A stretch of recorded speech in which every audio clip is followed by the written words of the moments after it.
सलाम हवलदार साहब।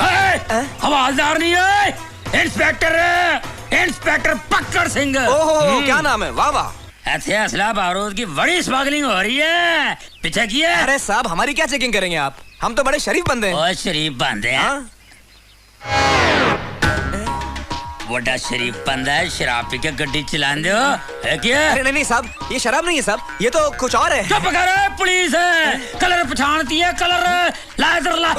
रुको जरा, सबर करो, बोला धक्का बुक्की नहीं करने का। कमाल है भाई, देसी बोतल च अंग्रेजी शराब टेस्ट करना। अरे नहीं साहब, इसको मत पीजिए साहब। मर गया, मेरे को बहुत मारने वाला ये।